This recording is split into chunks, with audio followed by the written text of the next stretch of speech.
신명기 28장 15절부터 24절 말씀. 내가 만일 내 하나님 여호와의 말씀을 순종하지 아니하여 내가 오늘 내게 명령하는 그의 모든 명령과 규례를 지켜 행하지 아니하면 이 모든 저주가 내게 임하며 내게 이를 것이니 내가 성읍에서도 저주를 받으며 들에서도 저주를 받을 것이요 또 내 광주리와 떡반죽 그릇이 저주를 받을 것이요 내 몸의 소생과 내 토지의 소산과 내 소와 양의 새끼가 저주를 받을 것이며 내가 들어와도 저주를 받고 나가도 저주를 받으리라. 내가 악을 행하여 그를 잊음으로 내 손으로 하는 모든 일에 여호와께서 저주와 혼란과 책망을 내리사 망하며 속히 파멸하게 하실 것이며 여호와께서 내 몸에 연병이 들게 하사 내가 들어가 차지할 땅에서 마침내 너를 멸하실 것이며 여호와께서 폐병과 열병과 염증과 학질과 한재와 풍재와 썩는 재앙으로 너를 치시리니 이 재앙들이 너를 따라서 너를 진멸하게 할 것이라. 내 머리 위에 하늘은 노시 되고 내 아래의 땅은 철이 될 것이며 여호와께서 비 대신에 티끌과 모래를 내 땅에 내리시리니 그것들이 하늘에서 내 위에 내려 마침내 너를 멸하리라. 아멘. 오늘의 말씀은 우리가 1절부터 14절까지 말씀에서 보았던 복의 이야기가 그대로 바뀌어서 저주의 이야기로 바뀌고 있다는 것을 볼 수 있는 본문이 됩니다. 이 말씀을 먼저 가만히 바라보면 16절부터 19절까지의 말씀이 앞쪽에 나와 있던 말씀, 복에 관한 이야기를 그대로 뒤집어 놓은 말씀이구나라는 것을 볼 수 있게 되지요. 16절부터 19절까지의 말씀은 앞에 나와 있던 복이라는 이야기가 저주라는 이야기로 바뀌었을 뿐이지 다른 모든 내용들은 동일하다라는 것을 우리가 볼 수 있게 됩니다. 이 이야기는 앞으로 68절까지 쭉 지속이 될 이야기이기 때문에 이 말씀은 그 모든 이야기의 가장 서론 역할을 하는 이야기가 될 수 있는 것입니다. 그래서 성읍에서도 들에서도 광주리도 떡반죽 그릇도 몸의 소생과 토지의 소산과 소와 양의 새끼도 그리고 들어와도 나가도 저주를 받게 될 것이다 라고 이야기하는 말씀으로부터 먼저 시작을 합니다. 그리고 난 다음에는 이 말씀이 어떻게 실제로 일어나게 되는가, 어떠한 방식으로 일어나게 되는가라는 것을 21절의 말씀부터 시작을 해서 알려주고 있습니다. 오늘은 21절부터 24절까지의 말씀만 바라보게 되는데요. 이 21절부터 24절까지의 말씀은 병에 관한 이야기를 하고 있습니다. 그런데 그 병이 사람에게 일어나는 병과 그리고 땅에 일어나는 병, 이 두 가지를 자연스럽게 연결함으로 인해서 사람에게 일어나는 병과 함께 땅에 일어나는 병으로 인해서 그들은 몸이 힘들 뿐만이 아니라 그 땅이 황폐해질 것이다 라는 말씀을 우리에게 전해주고 있는 말씀이지요. 이 말씀에서 우리가 이야기하는 것을 하나씩 한번 뜯어서 살펴보면 먼저 21절의 말씀에서 여호와께서 내 몸에 연병이 들게 하사 내가 들어가 얻을 땅에서 너를 멸하게 하실 것이다 라고 이야기하는 이 말씀에서 연병이라는 말은 파괴하다라는 단어에서 나온 것으로서 이것은 재앙을 이야기를 하는 것이기도 하고요. 그리고는 또 전염병, 이외 패스틸, 흑사병 같은 이런 전염병을 이야기하는 말씀이기도 합니다. 그래서 이스라엘 백성들에게 왜 특별히 광야 생활을 하면서 이스라엘 백성들이 저주를 받는 과정 속에서 하나님이 사용하셨던 가장 중요한 도구 중에 하나가 왜 이 전염병이었잖아요. 그렇죠? 그 불뱀과 노뱀의 이야기에서도 마찬가지이듯 이러한 전염병은 하나님께서 저주를 이야기하시는, 저주를 행하시는 굉장히 중요한 도구 중에 하나가 되었었습니다. 그래서 이스라엘 백성들이 하나님 앞에 나아갈 때 불순종하게 되면 그들은 이러한 저주를, 연병의 저주를 받을 것이다 라고 이야기를 하고 있는 것이고요. 그리고 난 다음에 나타나는 22절의 말씀에서는 그 병에 관한 것을 조금 더 자세하게 설명해 주고 있습니다. 7가지로 나누어서 설명을 하고 있는데요. 폐병과 열병과 염증과 학질과 한재와 풍재와 썩는 재앙이다. 이렇게 이야기를 합니다. 이 이야기는 각각이 모두 다 각각의 의미를 가지고 있는 말씀들입니다. 먼저 폐병이라는 이야기는 말 그대로 폐결핵의 일종입니다. 우리가 열병이라고 이야기하는 두 번째 이야기는 타오르다라는 말에서 나타나는 것으로서 몸에 열이 굉장히 많아지는 병을 이야기를 하는 것이지요. 염증이라고 이야기하는 것은 붉게 타오르다, 이것도 앞에 것과 비슷한 이야기인데요. 붉게 타오르다라는 이야기로서 이것도 온몸에 염증이 생기면 왜 굉장히 뜨거워지고 그 뜨거워지는 것 때문에 목숨을 잃는 경우가 있잖아요. 그렇죠? 그래서 우리가 보통 파상풍 주사 같은 걸 맞게 되는 거잖아요. 그러한 것들을 이야기를 하는 것이 오늘 세 번째 염증에 관한 이야기이고요. 네 번째로 학질이라는 이야기도 역시 탄다라는 이야기입니다. 이것은 빛을 내며 타오른다라는 이야기를 말하고 있는 것이죠. 이 네 가지는 모두 다 어떤 것을 정확하게 이야기하는지는 분명하지 않지만 어쨌든 열병에 관한 이야기다. 뭔가 몸에 열이 많이 나는 병에 관한 이야기를 하고 있는 것이다 라는 것은 분명해 보입니다. 다섯 번째로 나타나는 것은 한재라는 이야기입니다. 여기서 한재라는 것은 열이나 가뭄을 이야기를 하는 것입니다. 여기서부터는 이제 사람이 병이 걸리는 것에서 이 땅이 병이 걸리는 것으로 옮겨가는 것을 보게 되죠. 여기서 한재라는 것은 그 땅이 열이 많음으로 인해서 열로 인해서 가뭄을 겪게 되는 것을 이야기를 하는 것이고요. 그리고 풍재라고 이야기하는 것은 시들게 하다 또는 황폐하게 하다라는 단어에서 나온 것으로서 이것은 동쪽에서 불어오는 뜨거운 열풍으로 인해서 곡식과 초목이 시들게 되는 그 곡식의 병을 이야기를 하는 것입니다. 모두가 다 비가 내리지 않고 그리고 날이 뜨거워졌기 때문에 생겨나는 병들이라고 할 수 있겠지요. 마지막으로 썩는 재앙이라는 것은 남방 지역의 사막에서 불어오는 뜨거운 동풍보다는 열기는 조금 적지만 이 아라비아 지역에 있는 따뜻한 바람으로 인해서 나타나는 이 질병균을 많이 동반하고 곡식의 잎을 마르게 하는 바로 그러한 것을 썩는 재앙이라고 이야기하는 말이 우리에게 전해주는 이야기입니다.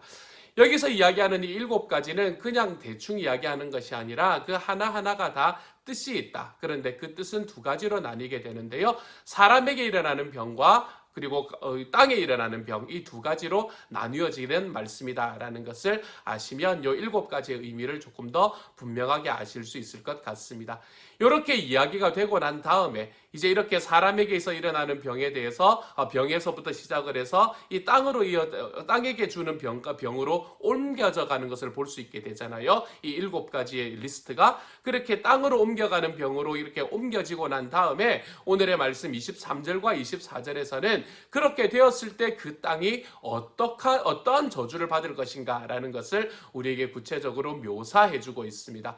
먼저 23절에서는 내 머리 위에 하늘은 노시되고 내 아래의 땅은 철이 될 것이다 라는 말씀을 합니다. 이 말씀은 성경에서 굉장히 꽤나 자주 나오는 문구입니다. 이 말씀은 머리 위에 있는 하늘이 진짜 노시되고 아래에 있는 땅이 진짜로 철이 될 것이다 라는 것을 말하는 것은 아닙니다. 이 말씀은 오랫동안 비가 내리지 않는 하늘과 그리고 극심한 이 극심한 가뭄으로 인해서 땅이 완전히 굳어져 버려 있음을 이야기를 하는 것이죠. 비가 한 방울도 내리지 않기 때문에 하늘을 노수로 비유하고 땅은 물을 하나도 머금지 못해서 너무나 딱딱하게 굳어져 있는 그 땅을 철로 표현하고 있는 단어입니다. 그때 당시의 구약시대 사회에서는 5월부터 10월까지가 건기였습니다. 우리가 살아가는 여기의 기후와 굉장히 비슷한 것이지요. 그렇게 건기가 지나고 나면 11월부터 시작해서 4월까지는 보통 비가 왔습니다. 그래서 11월이 되기 전에 10월 정도에 만약에 내리는 비가 있으면 그 비는 농사를 짓는데 굉장히 큰 도움을 주는 비가 되었죠. 그래서 그것을 보통은 이른 비라고 표현을 하고 이제 4월까지 비가 오는데 4월 말이라든지 5월 초까지 만약에 5월 초에 비가 와주게 되면 이것은 곡식을 수확하는 데 굉장히 큰 도움을 얻게 되는 비가 됩니다. 그래서 그것을 늦은 비라고 이야기했죠. 그래서 이른 비와 늦은 비의 축복이 있다라는 것은 11월 초에 비가 오는 것 그리고 4월 말이나 5월 초까지 비가 내려주는 것 이것을 이야기를 하는 것입니다. 그래서 대체로 5월부터 10월까지는 건기가 되는데요. 이때는 비가 거의 오지 않습니다. 그래서 겨우 아침에 이슬이 내리잖아요. 그렇죠? 그렇게 아침에 이슬이 내리면 그것이 땅의 갈증을 채워주는 거의 유일한 방식이라고 이야기할 수 있게 되고요. 그리고 그 이슬들을 모아서 사람들이 물을 마시는 일들을 그때는 하면서 살아갔던 시기가 바로 예전에 이스라엘이 살아가던 시기였죠. 그래서 성경에서는 하나님의 은혜를 이야기할 때 왜 이슬로 많이 표현하잖아요. 그렇죠? 이슬처럼 내리는 은혜라고 이야기하잖아요. 그것은 이 건기의 기간 기간 동안에 이 사람들이 먹고 마실 수 있는 거의 유일한 물의 식수 공급원이 되기 때문에 이 하나님의 은혜를 이슬로 또는 이른 비와 늦은 비로 이렇게 표현하는 경우가 성경에 많이 나타나게 됩니다. 어쨌든 내 머리 위에 하늘은 노시되고, 다시 말해서 전혀 비가 내리지 않을 것이고 내 아래에 땅은 철이 될 것이다. 비가 너무너무 내리지 않아서 그 땅이 너무나 황폐하고 굳어버릴 것이다. 딱딱하게 바뀔 것이다 라고 이야기하고 난 다음에요, 24절의 말씀에서는 하나님께서는 비 대신에 티끌과 모래를 내 위에 내리신다라고 이야기를 하면서 그것이 하늘에서 내려서 분명히 너를 멸하게 될 것이다 라고 이야기를 합니다.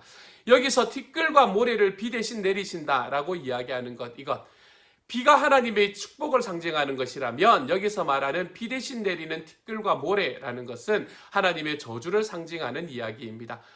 비 한 방울 없는 무서운 가뭄과 함께 이 지중해 쪽으로 부는 뜨거운 바람이 있었는데 그것이 시로코라는 바람이었거든요. 이 시로코라는 바람으로 인해서 먼지와 모래가 하늘을 뒤덮게 되는 겁니다. 이 바람이 그냥 잔잔하게 불어오는 것이 아니라 너무나 세게 불어오기 때문에 이것으로 인해서 하늘이 먼지와 모래로 꽉 뒤덮이게 되는 그런 경우, 그래서 이 공기가 완전히 불타게 되는 그런 열기와 비슷해질 때 그곳은 정말 지옥과 같지 않겠습니까? 그죠? 땅은 물 한 모금 머금지 못하고 있는 상황에서 바람은 세게 불어서 그 모든 먼지와 그 모든 티끌들이 하늘을 확 덮고 있는 그런 상황 속에서 날은 너무너무 더워서 그들에게 도저히 벗어날 수 있는 길이 없는 이러한 상황들을 오늘의 말씀은 너희가 하나님의 말씀을 순종하지 않을 때 받게 되는 저주다라고 이야기를 하고 있는 것이지요.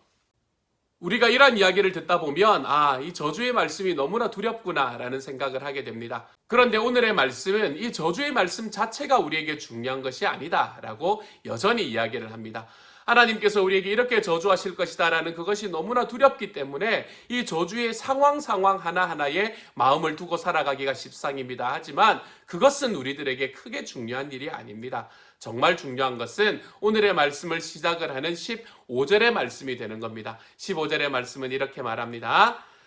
내가 만일 내 하나님 여호와의 말씀을 순종하지 아니하여 내가 오늘 내게 명령하는 그의 모든 명령과 규례를 지켜 행하지 아니하면 이 모든 저주가 내게 임하며 내게 이를 것이니 아멘. 그리고 20절의 말씀입니다.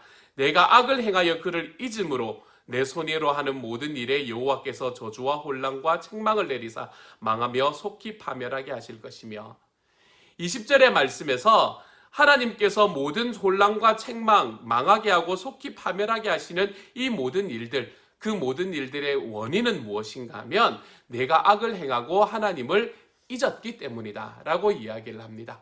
또한 15절의 말씀에서도 내가 하나님의 말씀을 순종하지 않고 나의 모든 명령과 규례를 지켜 행하지 아니하면 이것이 있었기 때문에 저주가 너를 따르게 될 것이다 라고 이야기를 합니다.